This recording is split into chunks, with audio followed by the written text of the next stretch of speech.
Hey guys, welcome back to the channel, or as I like to call it, our little corner of the internet, which I love. And I'm so excited to go over these clips with you today. I think it's going to be a really good one. So buckle up. Remember that this is for entertainment purposes only. Do your own research and let's get to it.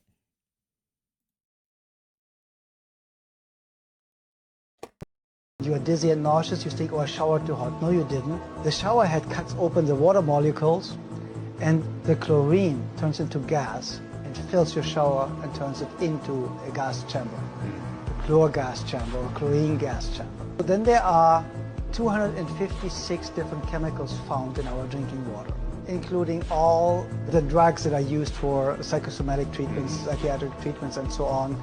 So everything that people take, they pee out. The water gets basically back into the water stream, coming back to us through the water pipe. And now we have all these medicines in there. There is even radiation in our drinking water and so on. If it comes from the government, don't trust it.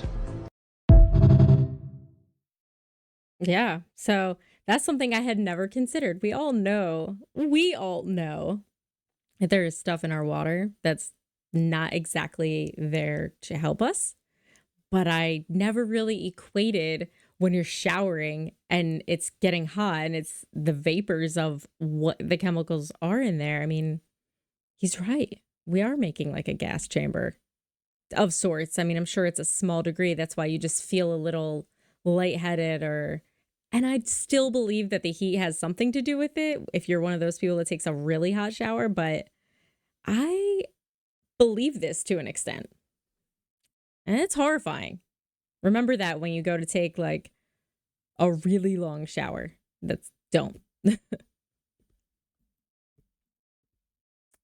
right. People ruin your life. There was actually a study that was done in 2006. It was called the bad apple effect, where they took groups of 5 people and randomly added a negative person to some of the group to see how it would affect the group while they were working on tasks. The groups that had one negative person did 40% worse on all of their tasks, and the quality of their work decreased by 25%. They also found that groups that had a negative person had 50% more conflicts and more disagreements, which led to less effective collaboration. The crazy part about it though, these sessions were only like 30 to 60 minutes.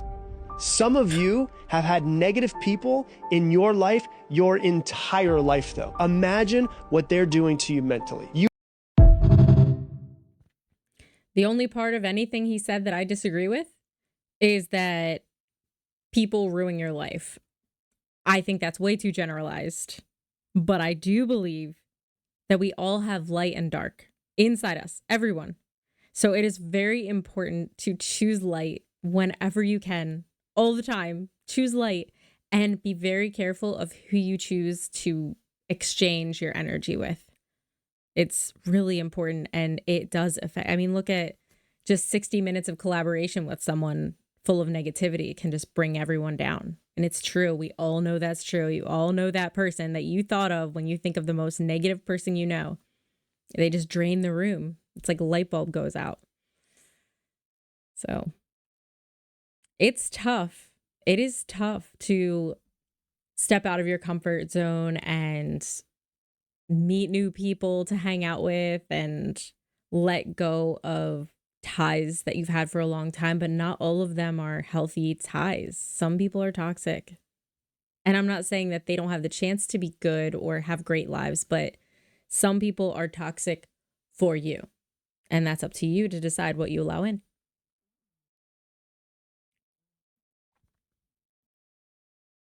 Morning, the ship is on its way back to New Jersey after hurricane force winds gusting over 100 miles per hour and 30 to 40-foot waves prevented it from making it to its final destination of the Bahamas. The ship was really rocking back and forth and tipping side to side, and cabinets were slamming open. Passengers used cell phones to capture scenes that looked like they were right out of the Titanic.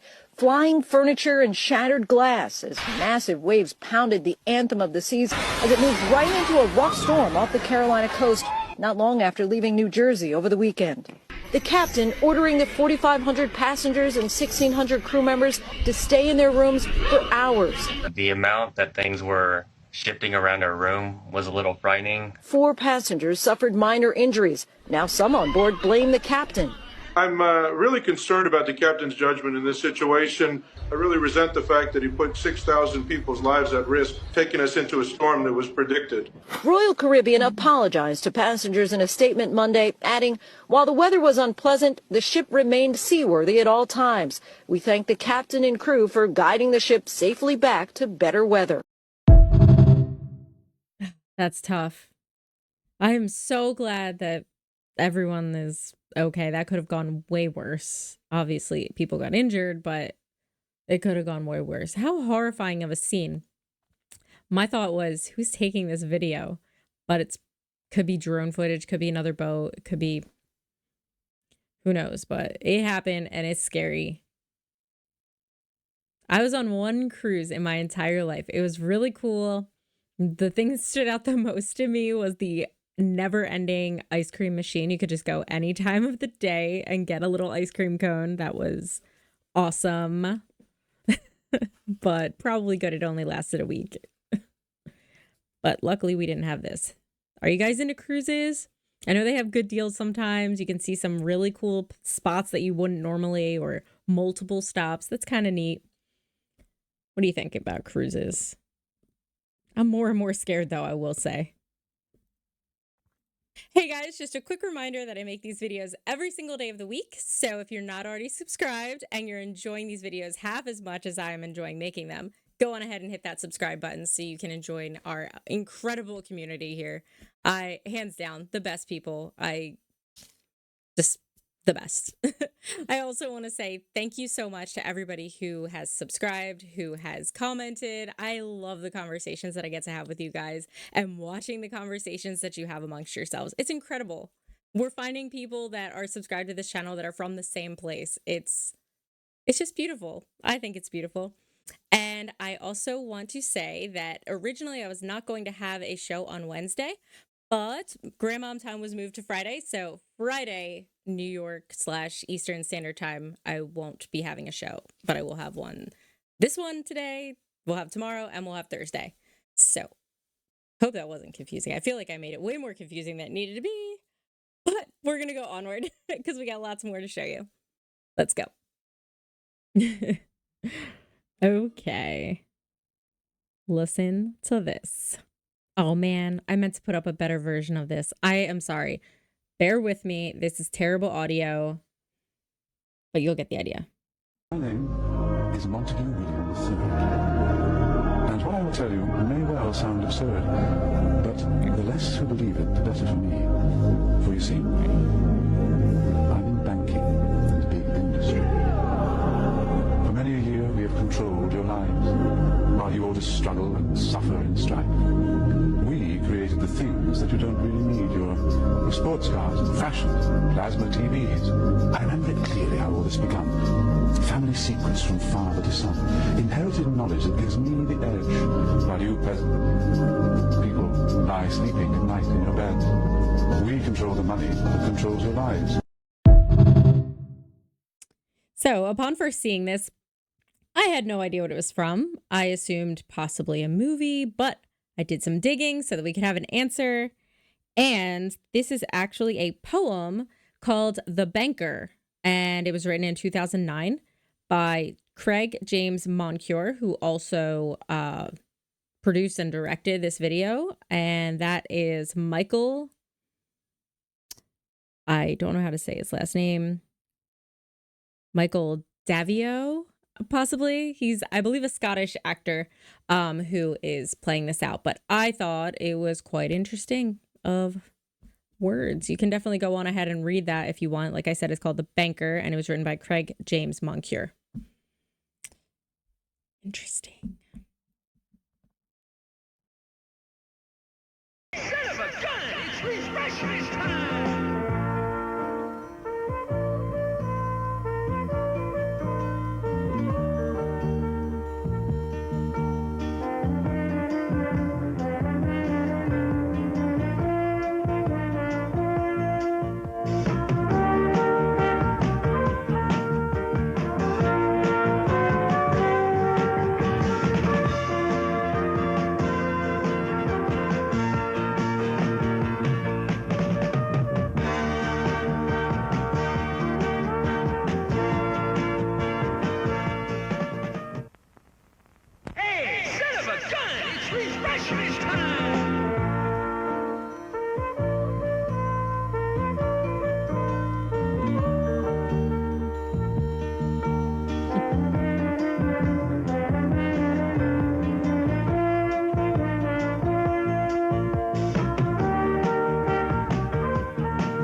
So the 70s were before my time, but I certainly appreciate them. I love the music, love the energy. And have you guys ever been to a drive-in movie theater?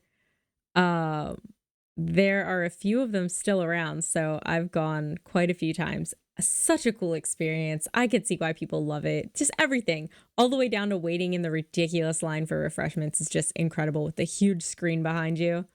I actually went to see the new Twister movie um at a drive-in theater, and I was so excited because of that drive-in movie scene from the original. It had that kind of feel. It was nice. I like it. I'm really glad that some of them still exist. So this one, you're going to have to forgive me. It just is this small. I can't make it any bigger without cutting anything out. It's not because I'm trying to take up the screen. Okay. This is just the size of it. You want to see my hamburger? It goes in a box in my closet. This is the sack that it came in, and it was advertising a NASCAR race in 1996. So this dates the hamburger in its sack to 24 years old now. The French fries look like they maybe could have fallen under your seat a month or so ago. They've never rotted or decayed. The hamburger itself, the bread has never molded. The meat has never rotted. It's never even broken. It's completely intact. So, 24-year-old hamburger. Not sure what would happen if you ate it, though. I don't know. I am very interested in what made her want to put this in a shoebox and see what happens. One thing that I can say is she pulled out the bag, the sack as she called it, with everything in it. If you've been to McDonald's lately, sometimes I'll go. I have a hash brown addiction. It's bad, but I rarely go. But when you do, that entire bag is just grease covered. So I don't know. I believe it though. I just don't understand why somebody kept this. Very interesting that it didn't degrade. I know that's the whole point of all this. Very interesting that it didn't degrade. It just kind of looks not great, but why didn't it mold or anything? What is in it? Does anybody know why it wouldn't have molded? It's certainly not in any special condition. It's in a closet in a shoebox. Maybe that's the ideal condition for McDonald's food. I don't know.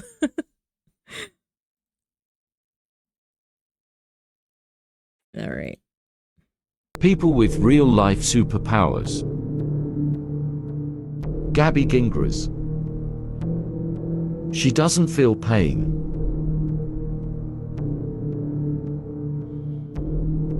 Hasna Maslumani. She has tears made of crystals. Titus Ashby. Never missed a basketball shot. Nong Yu Nui. He has glowing eyes that gives him night vision. Erman Delic.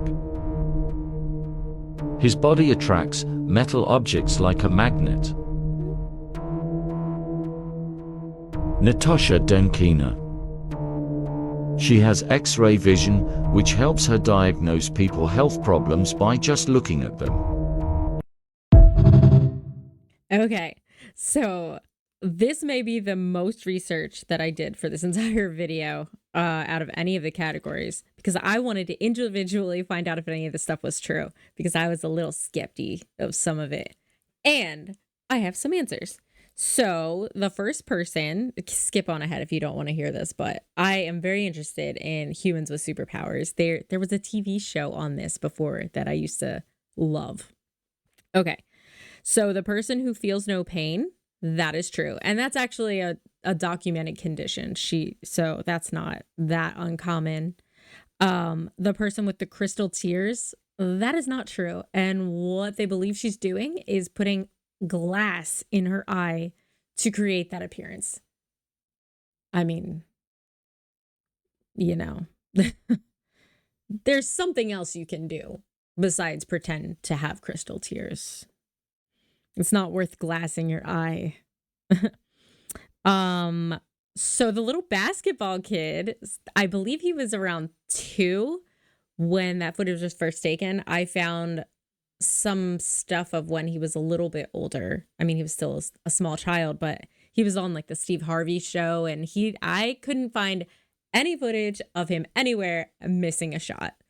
So I'd be very curious to know where he is now, because if he's that good, which he clearly is, he's got a shot at going pro.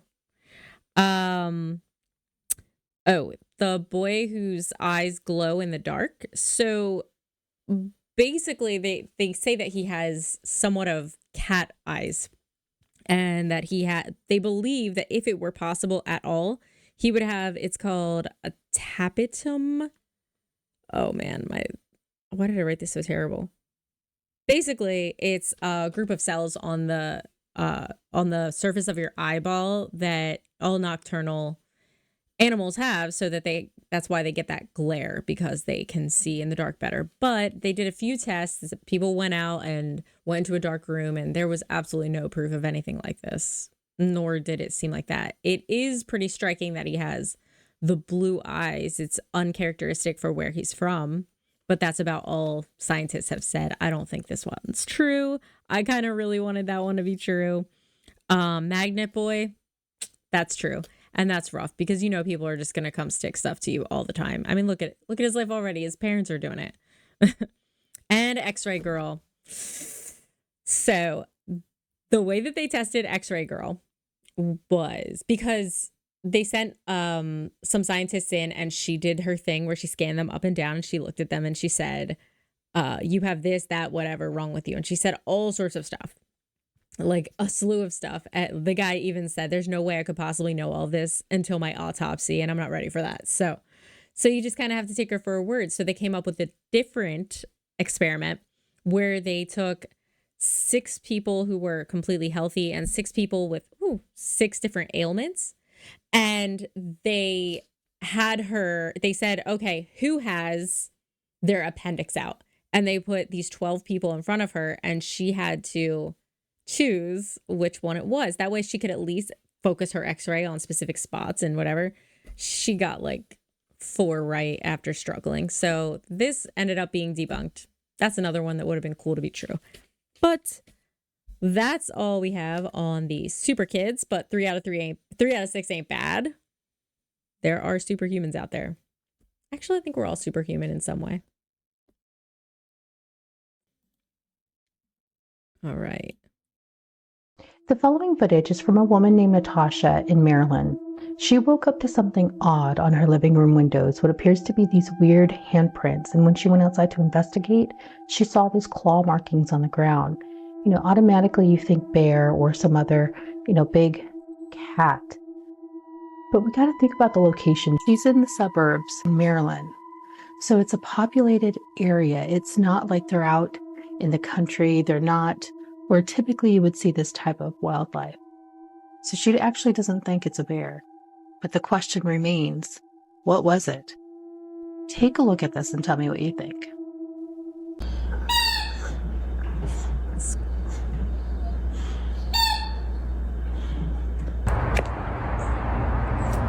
What are these? Hold on, there's more. Look at these. What the heck happened out here?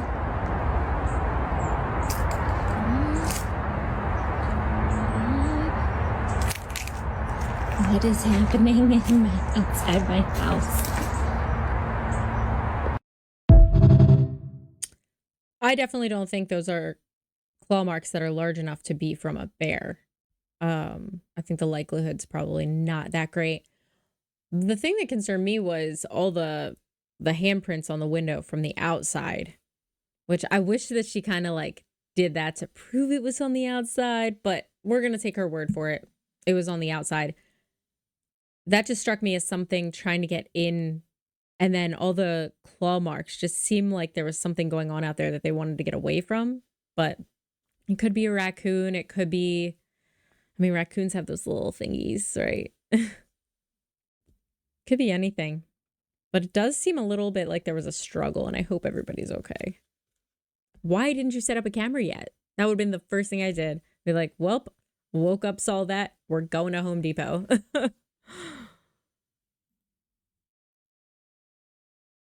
So Omar Odavi woke up this morning, and this was right outside of his bungalow where he's staying and laying low. He said that it must have appeared overnight, and it just continues to go. The only way that I can describe it is some sort of water spout. It's super mysterious. But Omar said he has a strong urge to go swim out to it underneath it. I told him, I said, Omar, hold off. Let's just give it a few more hours and see how you're feeling. And he said, no, I don't know how to describe it. It's just deep in my soul, something calling me that I need to go underneath that. He's like, I don't know for what purpose. I don't know what's going to happen, but I just know that I need to go swim out underneath it.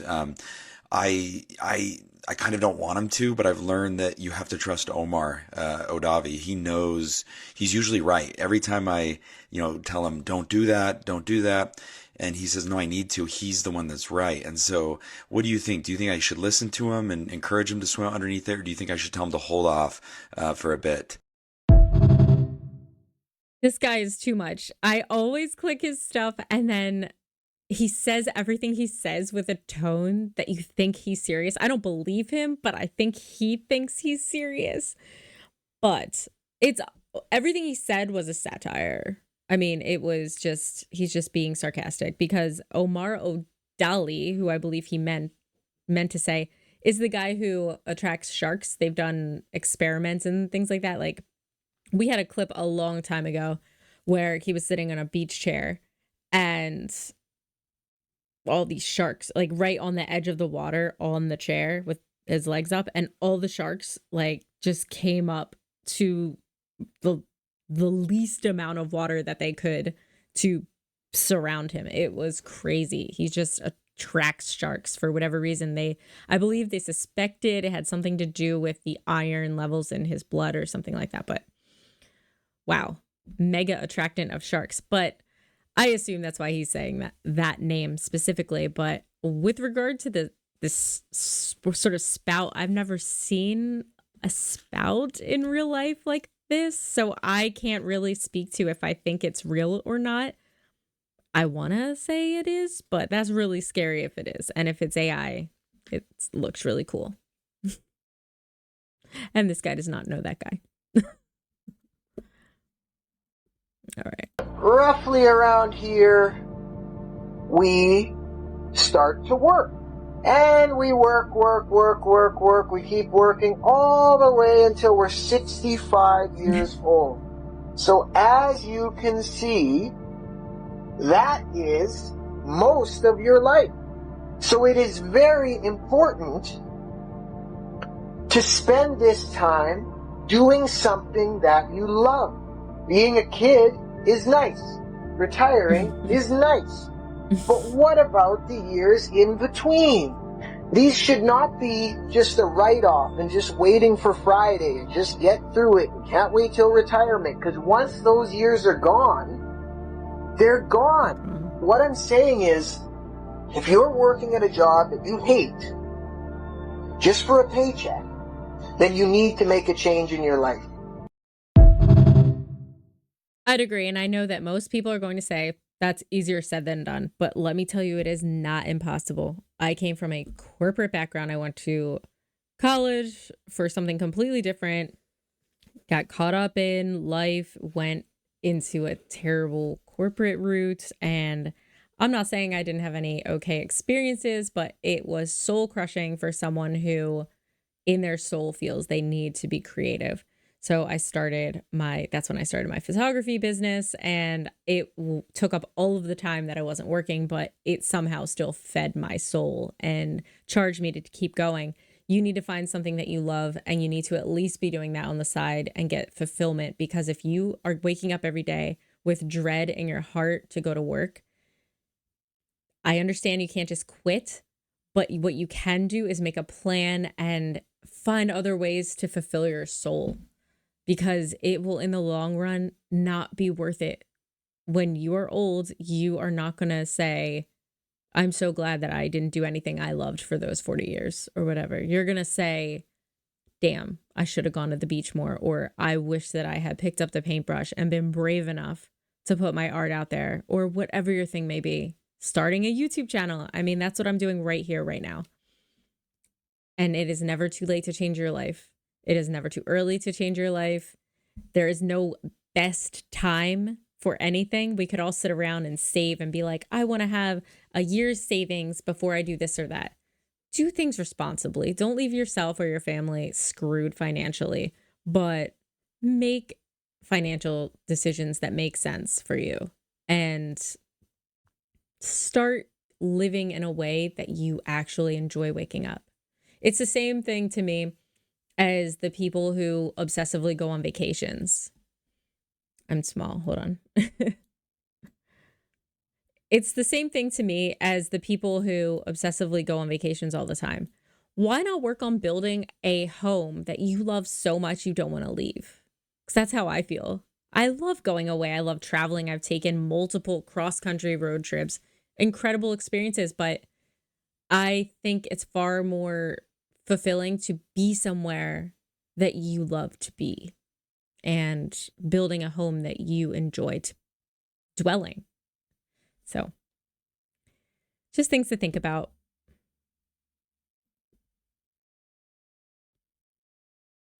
Intuition is your form of recognizing, I've just had a hit.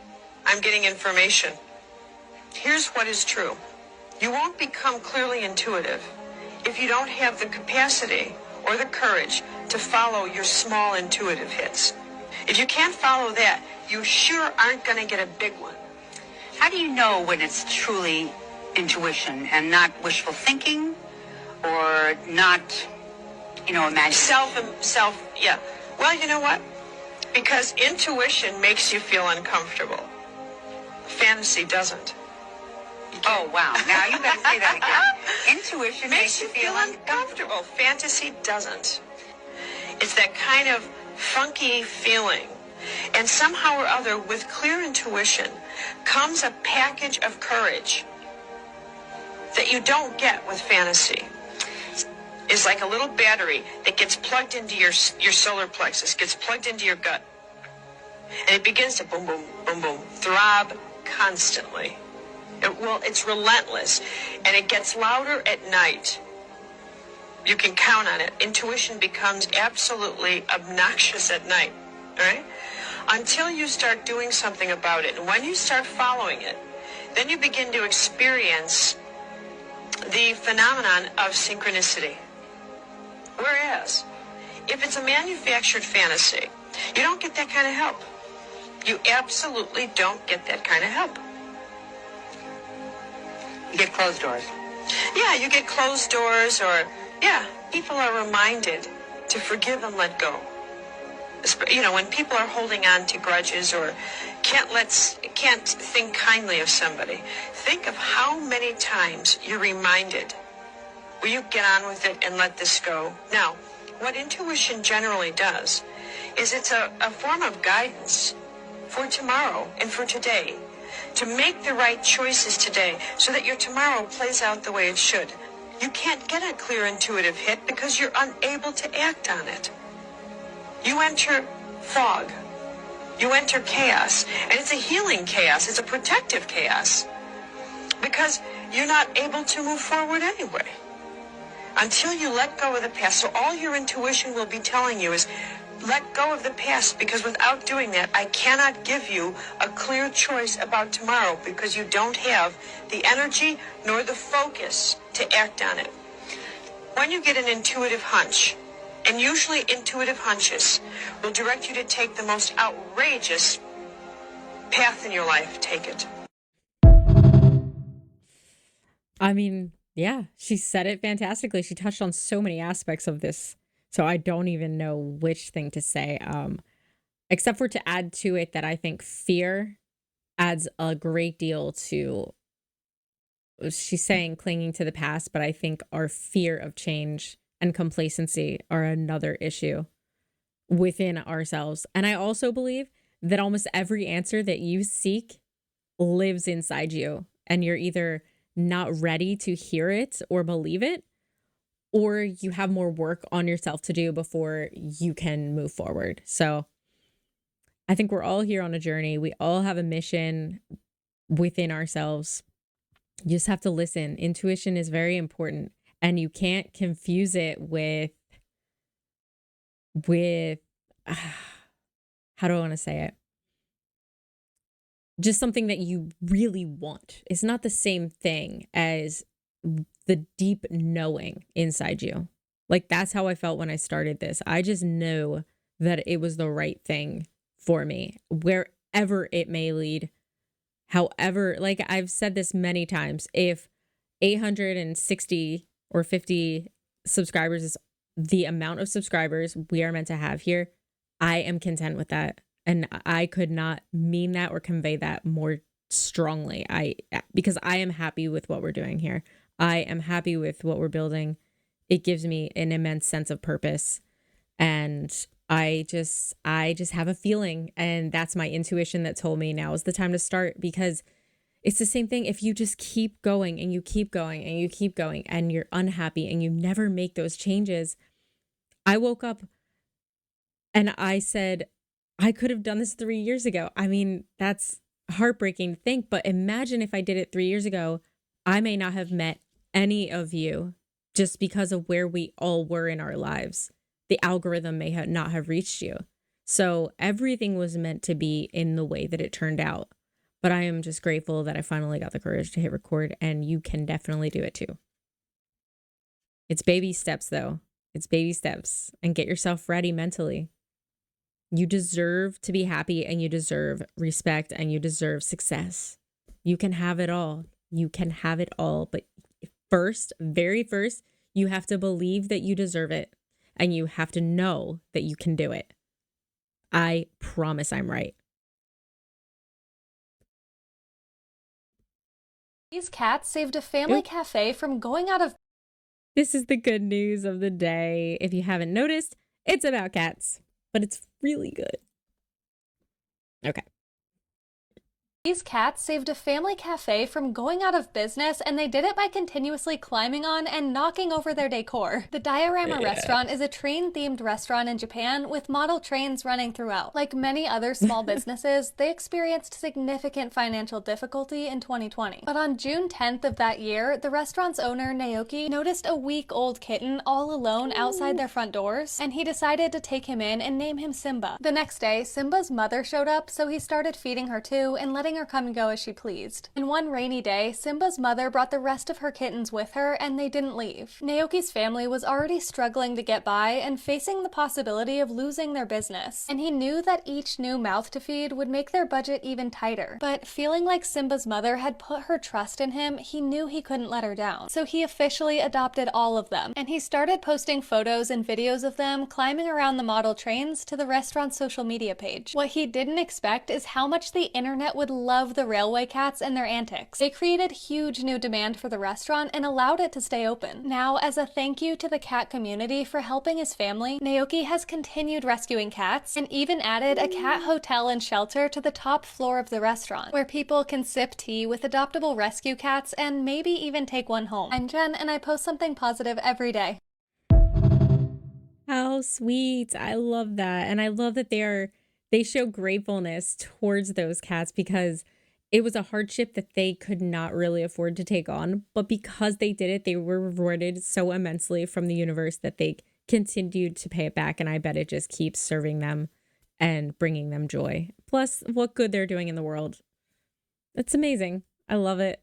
It's just a happy story. I love happy stories. You know that. We always have to end like that. And yeah, that's all I have for you guys.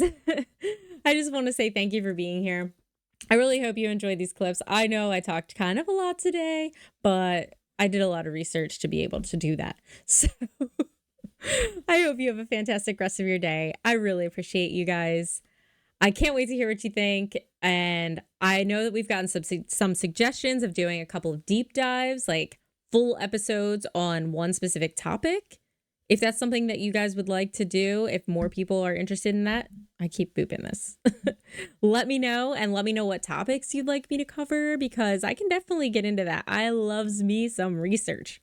So yeah, other than that, I wish you all a beautiful night.